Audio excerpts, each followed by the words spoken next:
सत कबीर की दया अत आदरणीय गरीबदास साहिब जी की अमृतवाणी मंगलाचरण। गरीब नमो नमो सत पुरुष को नमस्कार गुरु की नहीं, सुर नर मनजन साधुआ संतो सर्वस दी नहीं। सतगुरु साहेब संत सब दंडो तुम प्रणाम, आगे पीछे मध्य हुए तिनको जहाँ कुर्बान। नराकार निर्विषम काल जाल व बंधनम, निर्लेपम निज निर्गुणम अकल अनुबेषुंडनम। सोहम सुरति समाप्तम सकल समाना निर्तल, उज्ज्वल हिरंबर हर दमम बे पर वह अथा है। वार पार नहीं मध्यतम, अनाहद मंत्र सुखसलाद मंत्र, अजोख मंत्र बेसुन मंत्र, निर्वाण मंत्र थीर है। आदि मंत्र युगादि मंत्र, अजल अभंगी मंत्र, सदा सत्संगी मंत्र, लौलीन मंत्र गैर गंभीर है। सोहम सुभान मंत्र, अगम अनुराग मंत्र, निर्भय अडोल मंत्र, निर्गुण निर्बंध मंत्र, निश्चल मंत्र नेक है। गैबी गुलजार मंत्र, निर्भय निराधार मंत्र, सुमृत सुकृत मंत्र, अगमी अबंच मंत्र, अदली मंत्र अलेख है। फजलम फराक मंत्र, बिन रसना गुणलाप मंत्र, झिलमिल जहूर मंत्र, सर्वंग भरपूर मंत्र, सैलान मंत्र सार है। निरंकार गर्क मंत्र, तेज पुंज परख मंत्र, अदली अबंध मंत्र, अजप्पा निरसंद मंत्र, अविगत अनहद मंत्र, दिल में दीदार है। वाणी विनोद मंत्र, आनंद असोद मंत्र, कुर्सी करार मंत्र, अनबय उचार मंत्र, उज्ज्वल मंत्र अलेख है।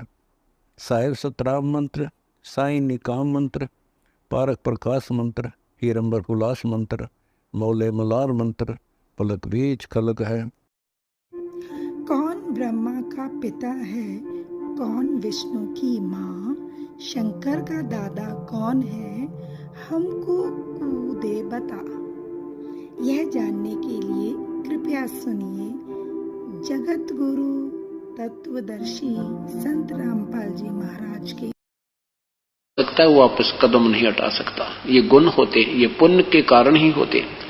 और लख भर सावत दे होती है कि जिसका हाथ घुटनों से नीचे तक चला जावे। इतने लंबे हाथ हो, एक हाथ हो चाहे दोनों हो, तो वो उसको सावत देह, वो बहुत पुण्यकर्मी प्राणी होता है, उसको सावंत बोलते। सावत ऐसे लक्षण उस पुण्यकर्मी के होते हैं। वो भी बहुत नेक आत्मा होता है, कभी किसी को कष्ट नहीं देता, अपने ऊपर सब दुख दूसरों के भी झेल लेता है। और लखवर यति जहान में यति, जैसे हनुमान जैसे यति, ऐसे ऐसे भी आप लाखों बार रह चुके हो, तब सतगुरु शरणा ले। और ऐसी पुण्यकर्मी प्राणी बहुत ही कम होते हैं। केवल कोई ज्ञान सुन लिया उससे बात नहीं बनती, और केवल कोई यही इस बात से ही अपनी महिमा बनाते हैं कि हम बहुत श्रेष्ठ हैं, कोई दुराचार हम नहीं करते, या कोई बहन भाई कहते हैं कि हम बिल्कुल जति और सती हैं। बहुत अच्छी बात है, लेकिन साधु संत मिलना, परम संत की शरण में आना, ये बहुत दूर की बात है, बहुत मुश्किल की बात है। क्योंकि संत शरण में आने से चाहे कोई दुराचारी भी क्यों ना हो, वो भी सदाचारी बन जाता है। और एक तो सदाचारी पहले से ही है, बहुत अच्छी बात है। और कोई दुराचारी है, बुरा और चोरी करता है, ठगी करता है, जारी करता है, शराब पीता है, विकार करता है, और वो भी आ जाए सत्संग में, तो संत के पास वही पुण्यकर्मी आता है। चाहे वो आज बेशक हमें दुराचारी नजर आता है, चाहे वो हमें चोर ठग नजर आता है, वो शराबी नजर आता है, लेकिन इस शरण में आ गया तो बहुत पुण्यकर्मी प्राणी है। और यहां आने से वो बुराई त्याग देगा और भक्ति प्रारंभ हो जाएगी। जैसे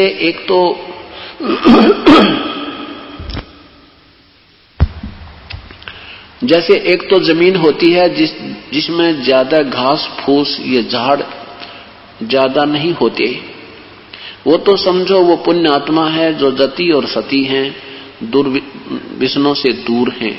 और एक वो जमीन है जिसमें झाड़ जंखाड़ घने उग चुके हैं, किसान दोनों को ठीक कर लेता है। किसान उसको भी ठीक कर लेता है, उस जमीन में जिसमें ज्यादा झाड़ जंखाड़ और कुबाड़ उग गया है, उसको भी उसके पास हथियार हैं सारे, उसको सेट कर लेता है।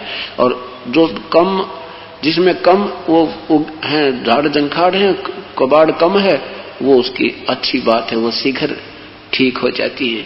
लेकिन दोनों का लाभ जब होगा जब उसमें बीज दिया जाएगा, नहीं दोनों व्यर्थ है। क्या बताते हैं? गोरख से ज्ञानी घने ये सुखदेव जति जहान, सीता सी बहु भारिया ये संत दूर स्थान। गोरख जैसे विद्वान पुरुष, क्योंकि परमात्मा की शरण में आने के बाद गोरख जी को भी ये तत्व ज्ञान हो गया था।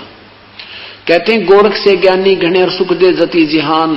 सुखदेव जी के पास, ये जो व्यास जी के पुत्र सुखदेव जी थे, उनके पास परीक्षा के लिए राजा जनक जी ने एक सुंदर लड़की भेज दी रात्रि के समय, और वो जाकर के सुखदेव की चारपाई पर बैठ गई।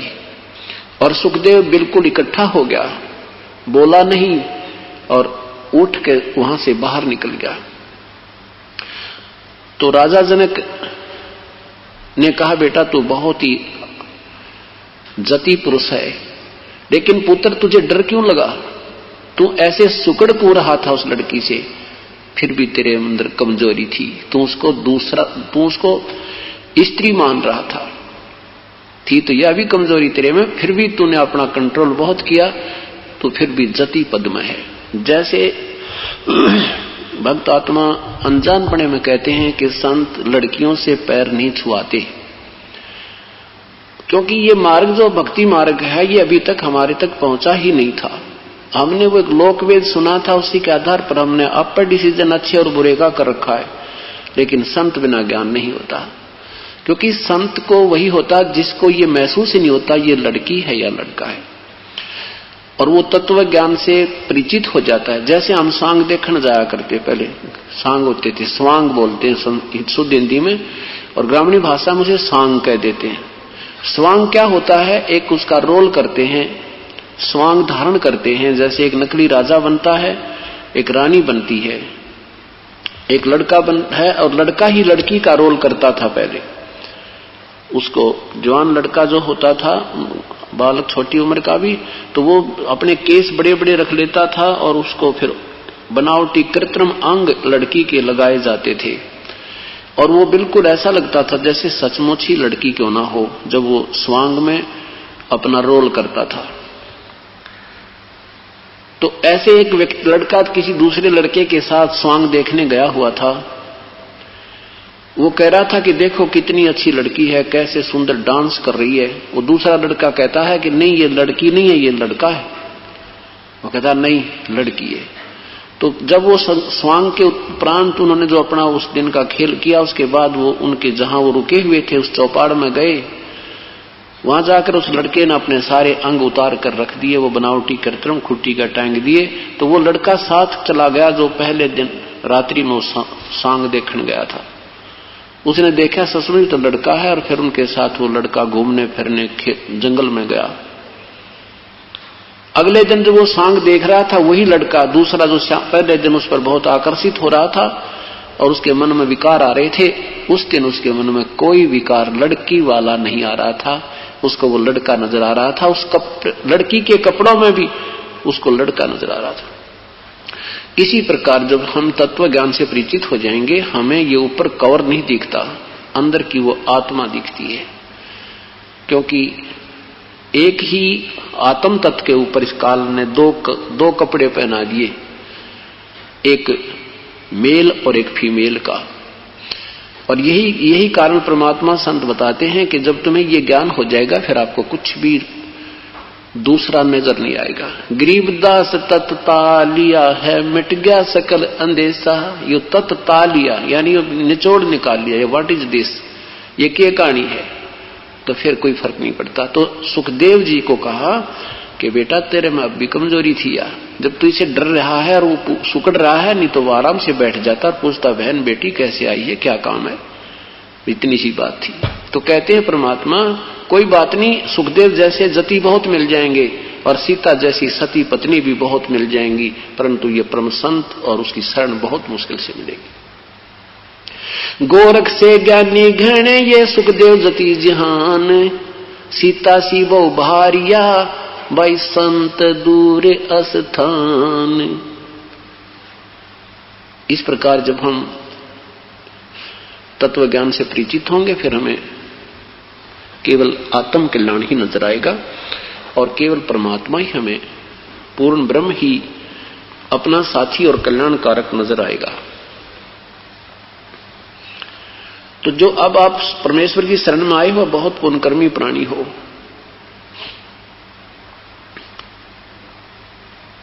और अब चूकना नहीं है इस मार्ग को, नहीं तो महादोषी हो जाओगे। जिनको पता नहीं है ठीक है, वो तो दुख पा ही रहे हैं, और हम पता लगने के बाद भी गफलत करेंगे, इस मार्ग को त्याग देंगे। उसके लिए परमात्मा कहते हैं जान बूझ साची तजय और करे झूठ से ने, ताकि संगति है प्रभु सौपन में बिना दे। इस मार्ग को समझकर और सारी वस्तु से परिचित होकर के फिर को अपने कर्म बिगाड़ जाता है, इस वस्तु को त्याग जाता है। कहते हैं उसे निकम्मे के तो दर्शन भी नहीं दे भगवान, सपने में भी ना दिखा वो व्यक्ति। तो यहां परमात्मा कहते समझा है तो सिर दर पाओ, बहुर नहीं रे ऐसा दाओ। यदि तू समझा है कि सचमुच ये मार्ग सही है, परमात्मा यही कबीर परमेश्वर है, और उस परमेश्वर की भक्ति का मंत्र भी यही है और दूसरे नहीं है, ये आपके हृदय में जचाने के लिए, आपको इस बात की यकीन कराने के लिए ये सत्संग किए जाते हैं। इसलिए आपको यहां बार बार प्रार्थना की जाती है कि तो आप सत्संग सुनो, और 100 काम त्याग कर भी परमेश्वर के सत्संग में आना चाहिए। नहीं तो ये हम ही चले जाएंगे, ये कार्य समाप्त नहीं हो सकते, और भरे पूरे परिवार को छोड़कर प्राणी चले जाते हैं। जब वो चले जाते हैं उससे पहले उनको 1 मिनट की फुर्सत नहीं थी, और जाने के बाद पूर्ण फुर्सत होगी। तो कहने का भाव यह है कि इन सभी विचारों को मद्देनजर रख के अपना 100 काम त्याग करके, चाहे आपको ये भी लगे कि हानि ना हो जाए, कति हानि नहीं होगी। घर बैठे बैठे हानि हो जा, साथ बैठे बैठे ऐसा नुकसान हो जाए, ठाया जाना दरिया जा, और परमात्मा के चरणों में आने के बाद तो ऐसी आपदाएं टला करती हैं। संत शरण में आने से आई टल बला, जय मस्तक में सूली हो वो कांटे में टल जा। कि बहुत भयंकर दुख होना हो, बहुत ही कम, क्योंकि हमें इस बात का ज्ञान कोई ना, हम तो थोड़े से दुख ने मान जाए भगवान यो क्यों हो गया हमारे घर पर, हमने तो नाम ले लिया था। परमात्मा कहते हैं नाम लेने मात्र से ही नहीं बात बनती। जैसे ही ट्रीटमेंट शुरू किया है और ट्रीटमेंट शुरू हो गया है और रोग भयंकर है, तो जरूरी नहीं कि वो ट्रीटमेंट शुरू होते ही ठीक हो जाएगा। ट्रीटमेंट करते करते भी मृत्यु हो जाती है, लेकिन ट्रीटमेंट यानी उपचार कराना कोई दोष नहीं था, वो अच्छा प्रयत्न था। तो इसी प्रकार परमात्मा कहते तुम नाम लेते भगत नहीं बन गए। अगर ऐसे एक दिन स्कूल में बालक जाने लग गया है, महीने 2 महीने 1 साल हो गया है, तो वो BA नहीं कर पाएगा। तो कहने का भाव ये है कि इसमें लगे रहे, और ना जाने कितनी आपत्तियां हमारे ऊपर इस जीवन में हैं, युगों युगों के पाप हमारे संग हैं। जब तक हमारे ऊपर कोई आपत्ति नहीं आई तो हम समझते हैं हमें ठाठ है, आपत्ति आने लगेंगी जब गिनती नहीं होगी, क्योंकि पुण्य समाप्त होने के बाद पाप का प्रभाव बढ़ता ही चला जाता है। आपको बार बार बताते हैं, और वैसे तो तकरीबन ये कहानियां हर एक के साथ स्वयं भी बीत जाती हैं। एक बहन उपदेश नहीं लेना चाहती थी, और उसकी सहेली ने हमारा उपदेश ले लिया था। पहले वो दोनों ही एक ही गुरु की शिष्या थी। उस बहन ने इस ज्ञान को अच्छी तरह समझा, वो शिक्षित अच्छी थी, हेड मिस्ट्रेस हाई स्कूल की। उसने फिर अपनी सहेली को बताने की चेष्टा की, लेकिन वो सहेली नहीं मान रही थी कि नहीं, मैं तो माता की पुजारन हूं, मैं माता को नहीं त्याग सकती। 8 वर्ष की माता के नवरात्रि रखने लगी थी। ऐसे कहते कहते चलता रहा। वो बहन प्रार्थना करती रही, लेकिन वो नहीं मान रही थी। एक दिन वो बहन जो दुर्गा की उपासक थी, वो अब हमारी सेवक होगी हर्षदास की, परमात्मा कबीर साहब के चरणों में आ गई वो बहन। उसने स्वयं आकर बताया कि जी एक दिन मैं शाम के समय 5 बजे, गर्मियों का दिन था, समय था, ऐसे घूमने बाहर निकल गई 5, 5:30 बजे से। एक मकान के अंदर, एक कोठी के अंदर एक सत्संग हो रहा था, माता का जागरण हो रहा था। मैं वहां जाकर बैठ गई। 200 से 250 व्यक्ति उस हाल में बैठे थे। मेरे वहां प्रवेश करते ही 2 मिनट के बाद माता ने आवाज लगाई कि श्यामा, श्यामा यहां आ जा, श्यामा यहां आ जा। तो मैंने सोची मैं तो आज प्रथम बार आई हूं, मुझे कौन जानता होगा, कोई और श्यामा होगी चली जाएगी।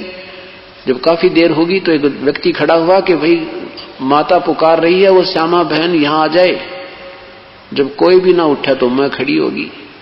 मैं उनके पास पहुंच गई तो एक लड़की के अंदर, एक स्त्री में एक स्त्री बोल रही है, ऐसे पड़ी है वो, और कहती है श्यामा तू मेरी परम भक्त है,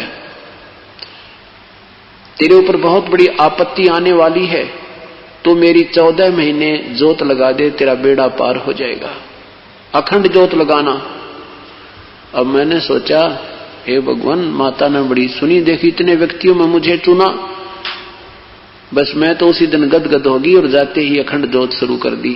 अखंड जोत माने सुबह एक बार लगा दे, उसको बुझने नहीं देते, घी डालते रहते हैं। उसने क्या बताया कि उस 14 महीने में मेरा सत्यानाश हो गया, सर्वनाश हो गया। माता तो कह रही थी कि तेरा बिल्कुल कल्याण हो जाएगा, कोई आपत्ति नहीं आने दूंगी। तो उस 14 महीने में मेरा हमारा सर्वनाश, सर्वनाश किसे कहते हैं कि इतनी हानि होगी कि पड़ोसियों ने गेहूं की बोरी लाकर उनको रखा, आटा पीस के, और तब परिवार ने खाया। और कितना नुकसान हो गया, 3 गाड़ियां थी वो बिक गई, और जींद के मेन बाजार में हौजरी की दुकान थी, कम से कम 10-15 लाख की, वह बिक गई। और कोठी थी वो बैंक के गिरवे होगी।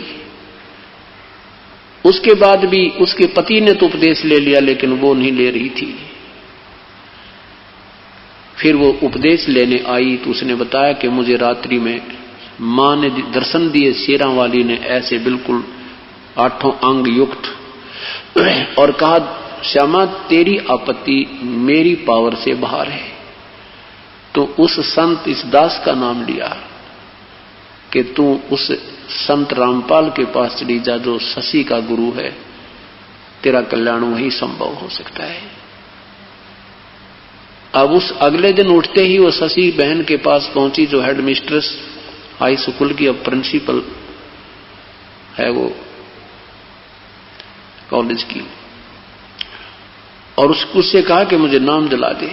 सारी कहानी बताई, ऐसे माता ने मुझे दर्शन दिए और मुझे आदेश दिया है। उपदेश लेने के लिए जींद आश्रम में पहुंची। उस दिन ये दास नहीं पहुंचा, जाना था उसे, अगले दिन हम गए। वो दोनों दिन वहां बैठी रही, सुबह जावे शाम न आवे। मैंने पूछा, वो पहले भी मेरे से मिली थी वो लड़की बहन, मैंने उसको ये नियम बताए थे कि ये देवताओं की पूजाएं तूने नहीं करनी है। तो वो नाट गई थी, मना कर गई थी कि मैं तो पूजा करूंगी, माता को नहीं त्याग सकती, मैं माता की पूजा बचपन से करती आ रही हूं, यूं कहकर वो चली गई थी। उस दिन जब वो उपदेश लेने आई तो मैंने कहा बहन ये वही नियम आज हैं जो उस दिन आपको बताए थे, नियम चेंज नहीं हो सकते, नाम लेना चाहे मत लेना। उसने कहा जी आज मैं सारे नियम छोड़, पूरे नियम निभाऊंगी, सब त्याग दूंगी। फिर अपनी राम कहानी बताई, रो रो कर सुनाई। अब दास ने उपदेश दे दिया। फिर उससे बताया बहन तेरा सौभाग्य है कि पुण्यात्मा मेरी ही तलाश में घूम रहे हैं और सुख की कामना कर रहे हैं, और जिन भगवानों से ये आस्था किए हुए हैं उनसे ये सुख नहीं हो सकते। जो एप्लीकेशन ये लेकर फिर रहे हैं, जो प्रार्थना पत्र ये जिनके सामने रख रहे हैं, ये उन सुखों को नहीं दे सकते। और मैं कहता हूं मैं तुम्हारी ये सब दुख दूर कर दूंगा, पर तुम मुझ पर दृढ़ विश्वास करो। मुझे ये भगवान नहीं मानते।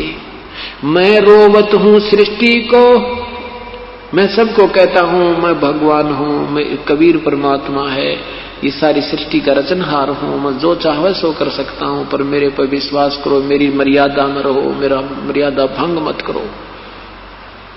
और ये संसार मुझे रो रहा है, मुझे ढूंढ रहा है, और मैं कहता हूं मैं हूं। फिर क्योंकि ज्ञान, इस नकली ज्ञान के आधार पर, असत्य ज्ञान के आधार पर तुम मुझे पहचान नहीं पाते। गरीबदास जी कहते हैं, यानी कबीर साहब कह रहे हैं, गरीबदास जी समझा रहे हैं कि हमारे इस वियोग को, हम जो एक दूसरे से विमुख हुए बैठे हैं, अब इसने कौन समझावे। इसी के लिए एक तीसरे व्यक्ति की, गुरु की आवश्यकता होती है, जो जीव और पीव का मेल करा दे, जो जीव को पीव का दृढ़ निश्चय करवा दे कि सच। अब चाहे को कितना ही विद्वान बना फिर उसको दृढ़ निश्चय कति नहीं है, वो जब वह फेल हो जाए 2 मिनट में, तीसरी बात उस पर चला नहीं, क्योंकि उसका ज्ञान निराधार है। और अब हमारा ज्ञान बिल्कुल आधार होगा, शिला पक्की रखी गई। अब हमें ज्ञान में विचलित कोई प्राणी नहीं कर सकता, और ज्ञान में हम विचलित नहीं होंगे तो भगवान हमारे निकट होगा, क्योंकि हमारी बुद्धि भगवान से दूर नहीं हो सकती, चाहे हमारे पर कितना कष्ट आ जाए। हम फिर इस बात से परिचित हो जाएंगे कि जब हमें परमात्मा के चरणों में भी कष्ट है, इनकी शरण में आने से भी दुख है, इनसे और कौन सा प्रभु है जहां हमें कोई सुख हो सकता है। इतना दृढ़ विश्वास और इतना पूर्ण निर्णय हो जाएगा, जैसे जो पुण्यात्मा इस तत्व ज्ञान से परिचित हो जाएंगी, फिर वो विचलित नहीं हो सकते, उनको पृथ्वी पर और सहारा नजर नहीं आएगा। कैसे हो जाएंगे? बंदी छोड़ दयाल जी, तुम लग हमारी दौड़े, जैसे काग जहाज का अब तक न दूजी ठोरे। अब क्या याद दिलाते हैं परमात्मा के, जब पूर्ण ज्ञान तुम्हें हो जाएगा, फिर मेरे अतिरिक्त तुम्हें इस पृथ्वी पर कोई भगवान नजर नहीं आएगा जिसका तुम सहारा तकने चल पड़ोगे, और तब ही मैं तुम्हें पार करूंगा। अब क्या बताते हैं कि जैसे समुद्री जहाज के ऊपर एक कौवे बैठकर चले जाते हैं, और वो यात्री खाना खाते हैं, उन कौवों को टुकड़ा डाल देते हैं, वो उसके साथ चले जाते हैं और उसी में बैठकर वापस आ जाते हैं। तो जहाज के चालकों को उन कौवों से एक और काम लेना होता है कि रात्रि के समय 100-150-200 किलोमीटर यात्रा कर लेते हैं, तो सुबह जब सूर्य उदय होता है तो यात्री, उस समय के पहले के यात्री और वो चालक असमंजस में पड़ जाते थे कि हमारी दिशा सही है कि नहीं, क्योंकि उस समय ये इतने अच्छे इंस्ट्रूमेंट नहीं थे। उसमें दिशा सूचक होते थे, जो कई जगह ऐसे चुंबकीय चट्टानें आ जाती थी जिसके कारण वो डिस्टर्ब हो जाते थे, दिशा बदल जाते थे। वो अपने दिशा सूचक को चेक करने के लिए, उसकी परख करने के लिए उस कौवे का सहारा लेते थे। कौवे में परमात्मा ने ऐसी शक्ति दी है कि जब वो जहां से वो उठाया जाएगा तो वो वहां उसी दिशा को चलता है जिस दिशा से वो चले थे।